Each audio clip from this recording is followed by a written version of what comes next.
Fala pessoal, beleza? Tô aqui agora para fazer vocês entenderem de forma prática como é que funciona o peering de VNet, ou o famoso emparelhamento, tá?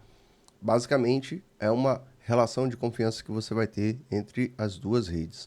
Mas faz assim, ó, acompanha aqui comigo na tela. Vamos lá. Então o que é que eu vou fazer aqui, ó? Para simplificar o nosso ambiente, eu vou mostrar para vocês.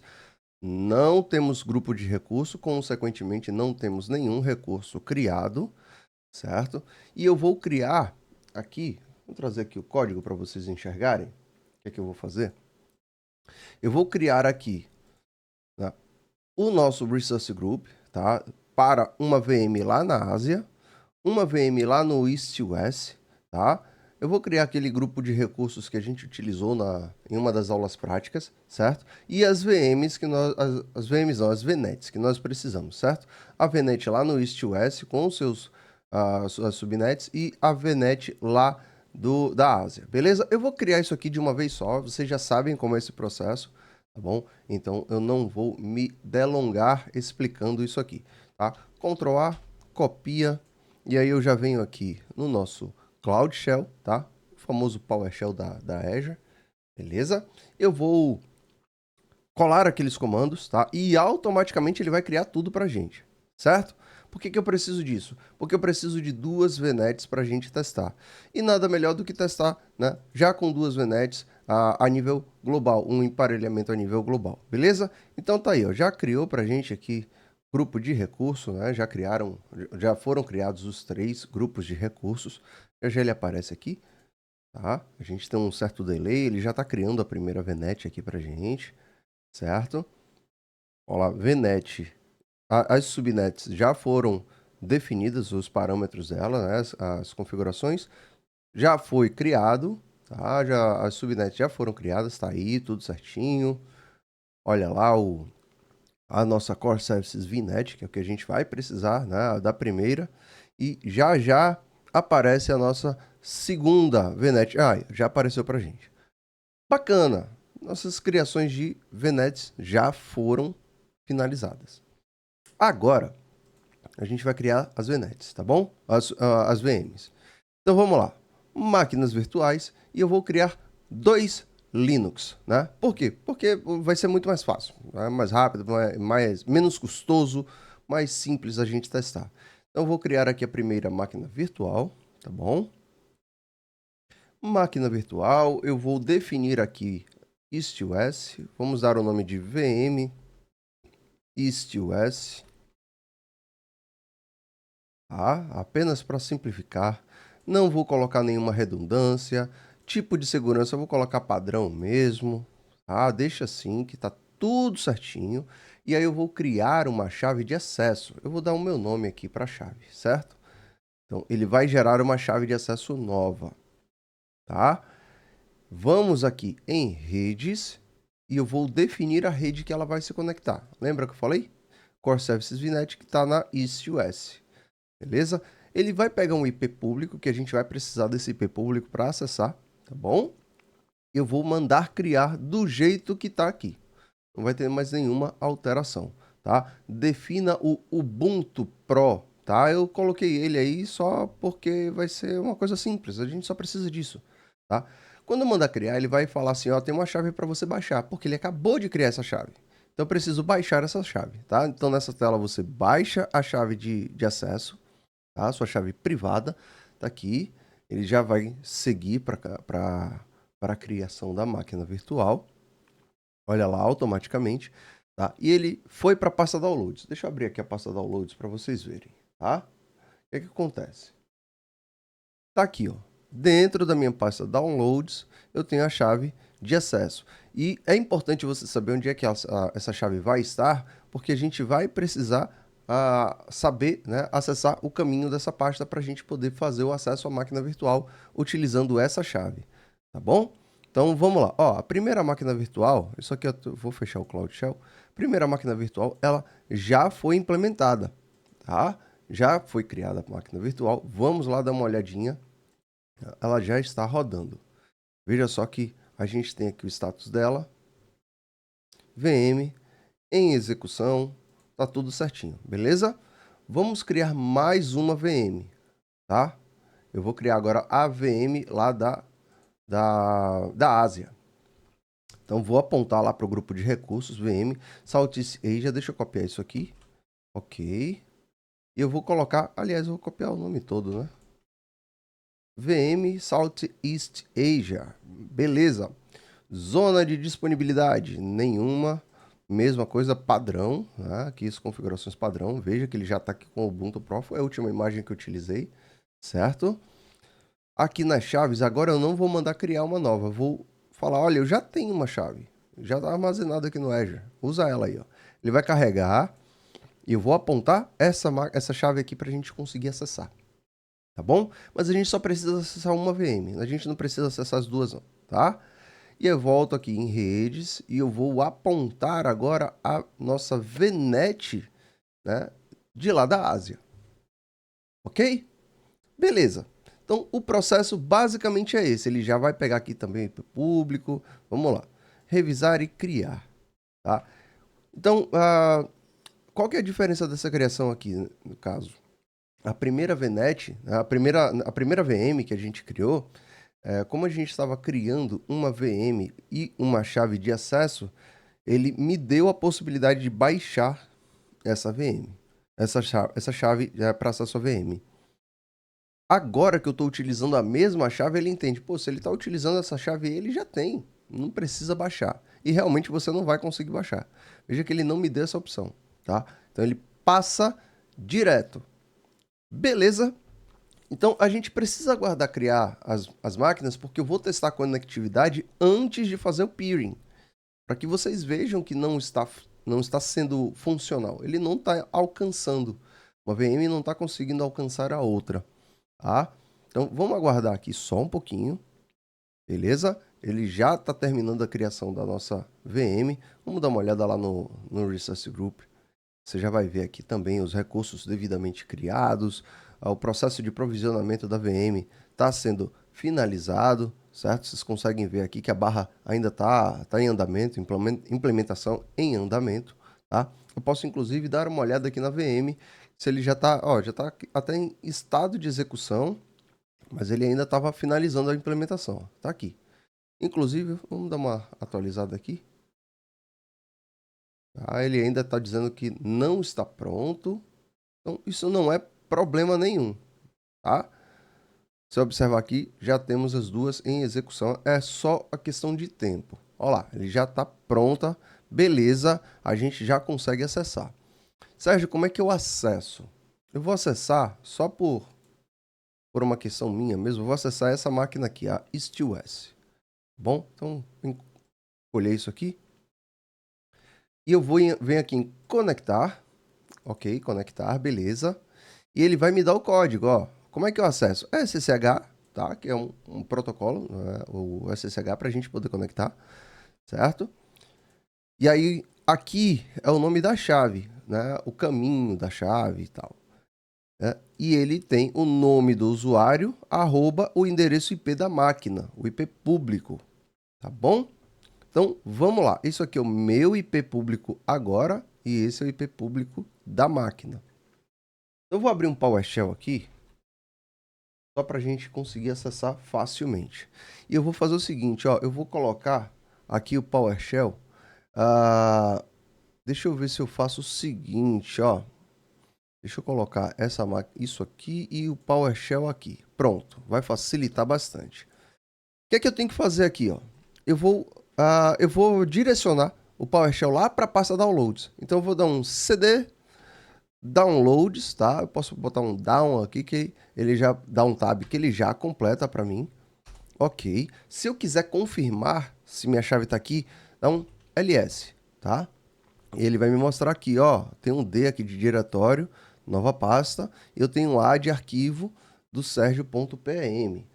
Só para vocês verem exatamente o que a gente tem aqui, certo? Então aqui eu tenho nova pasta aqui, Sergio.pm, Sergio.pm. Beleza? Ok. Então, como é que eu conecto? SSH, -i, digita o nome da chave, Sérgio, tá? Eu posso até dar um tab aqui que ele já completa, sergio.pm, tá? Não tem problema se eu colocar aqui deixar assim desse jeito, tá bom? E aí eu venho com o Azure, o nome do usuário, Azure user arroba 20, né, o IP público dele, 20.127.106.212, tá? E aí o que ele vai fazer assim? Ó, você tem certeza que você quer continuar conectando? Tá? Sim, digita um yes aqui e dá um enter. O que ele faz? Ele vai utilizar a chave, vai validar que essa chave realmente dá permissão de acesso, tá? E aí a gente consegue conectar. Veja que, limpar aqui, veja que eu tenho aqui, ó, user, Azure user, @vm east-west. Então, vm east-west, tá? Azure user é como eu estou me conectando a ela, tá? Eu estou utilizando o nome de usuário Azure user. Você poderia, inclusive, ter alterado isso, mas não importa muito para o nosso laboratório, tá? Para laboratório, beleza? Então, vamos lá. O que é que eu preciso aqui? Eu preciso do IP privado da outra máquina virtual, tá? Então, deixa eu pegar, é sempre mais fácil assim. 10.40.0.4. Então, vou dar um ping aqui, ó. Sérgio, você falou que ping não é ferramenta de teste, por que você está utilizando? Então, não é uma ferramenta de teste, principalmente quando você não sabe se você tem resposta. Como, por exemplo, utilizar com um Windows Server, por padrão, o Windows Server vem com o serviço de ping desabilitado, tá?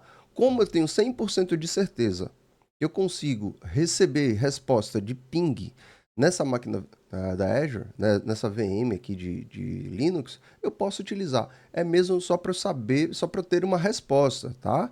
Mas ela não é uma ferramenta 100% adequada para você fazer teste de ambiente de rede, tá? Agora, poxa, eu conheço bem o meu ambiente. Eu sei que eu tenho uma impressora que ela responde ping. Pode testar, pode usar o ping para testar. Não é demérito nenhum, não é erro nenhum, tá? Só que ela não é a ferramenta mais adequada, tá? Tem algumas coisas que você pode utilizar sem problema, mas tem outras que existem outras ferramentas mais adequadas. Beleza?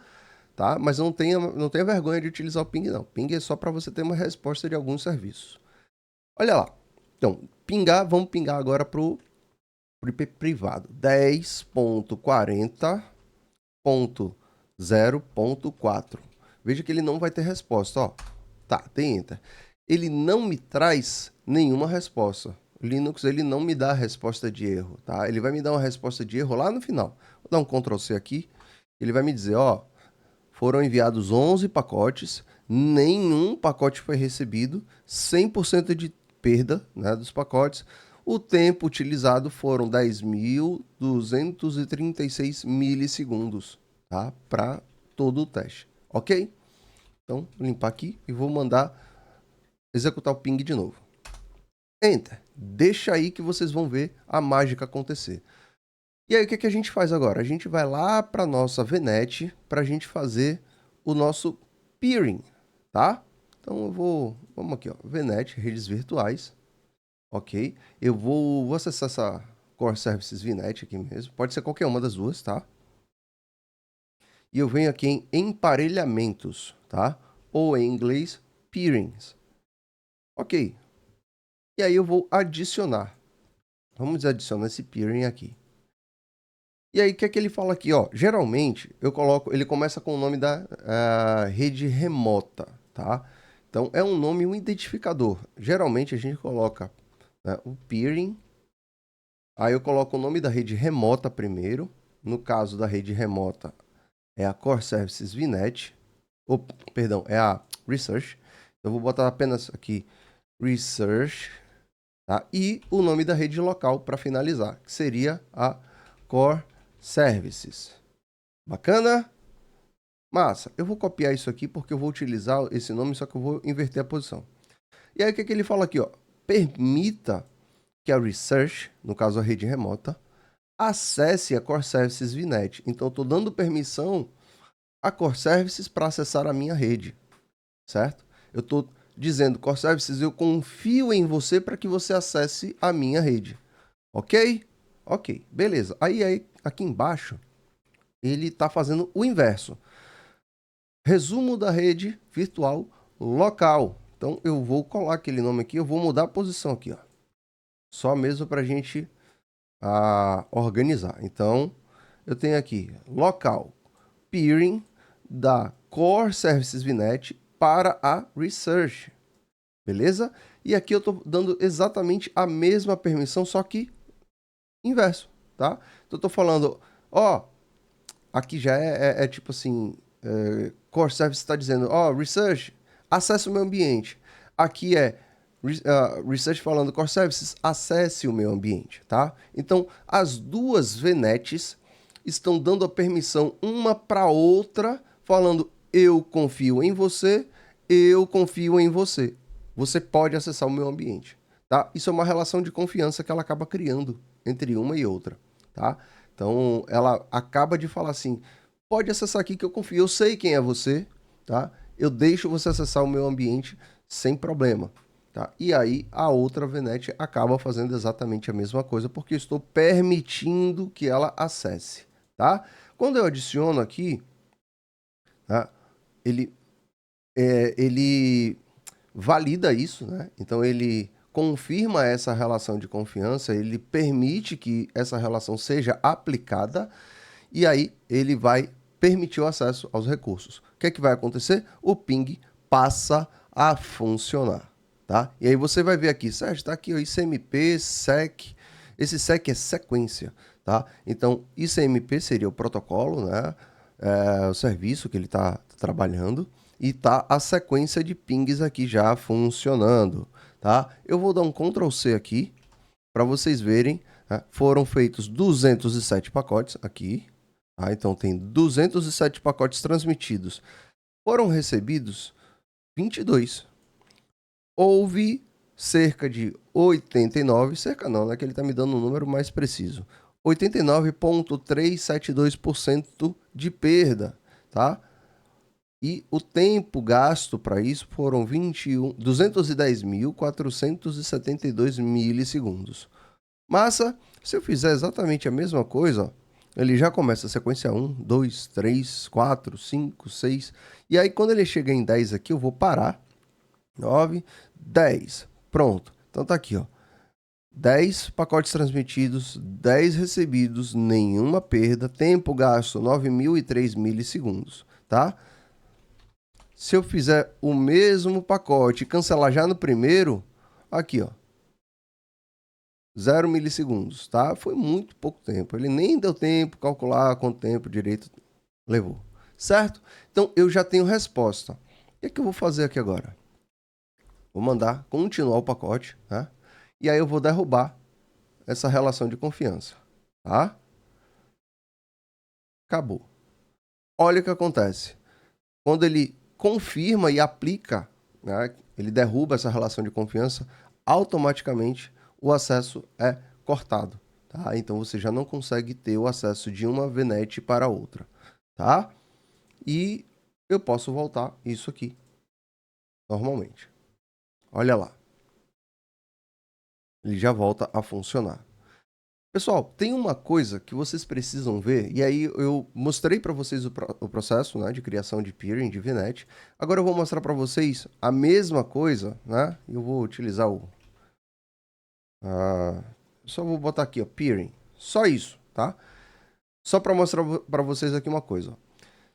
Se porventura, na prova, cair uma pergunta de que você precisa fazer o peering de uma subnet para toda a outra VNet, é possível sim, tá? Então eu vou falar aqui, ó. Eu quero de subnet, e aí eu vou adicionar, né, qual é a rede. No caso aqui, a research é a remota, e eu vou apontar qual é a subnet que eu vou acessar, tá? Então, pô, a minha research só tem uma, então eu tô dando permissão para a rede toda aqui, tá? Na verdade, assim, para a rede toda não, para todas as subnets possíveis, certo? Então, eu seleciono todas as subnets, eu acabo dando permissão para toda a rede. Mas se alguma subnet nova for criada, ela está fora desse escopo, tá? Eu precisaria fazer alteração aqui, beleza? Então, eu adiciono aqui uma subnet, e aqui eu vou colocar, deixa eu só copiar o nome aqui, só para para adiantar ao lado da gente. E aqui eu vou colocar quais que eu quero acessar. Pô, eu quero que ela acesse banco de dados e eu quero que ela acesse o gateway. Tá, pronto. Não faz sentido, né? Mas, enfim, só para testar. As outras duas não vão ser acessíveis, certo? Então, é assim que eu acabo fazendo um peering, ou um emparelhamento de VNet focado em subnet. Beleza, pessoal? Então, é bem simples. Vocês já entenderam como é o processo, já entenderam como é que funciona, tá? Então, eu defino o nome, né? E aí é só fazer o processo de emparelhamento. Repara que ele tem dizendo aqui, ó, já tem, esse emparelhamento já existe, tá? Então, ele não me deixaria porque ele já tem emparelhamento ali. Beleza? Então, pessoal, é isso que eu tenho para vocês hoje, tá? Vocês acabaram de entender o que é um emparelhamento de VNet, vocês conseguiram ver um emparelhamento também de subnet, tá? O processo é o mesmo, tanto de VNet quanto de subnet. A diferença é que no de subnet você precisa apontar as subnets que você tem interesse em fazer o emparelhamento. Beleza? Eu espero que vocês tenham gostado, eu espero que vocês principalmente tenham entendido esse processo de emparelhamento, tá? É uma parte muito importante do entendimento de redes de Azure para que você consiga se preparar para fazer a prova num futuro muito próximo. Tá bom, pessoal? Espero que vocês tenham gostado. Um grande abraço. Se gostou, deixa aquele like, comenta, compartilha. Tenho certeza que vai ajudar alguém. Até mais. Vejo você no próximo vídeo.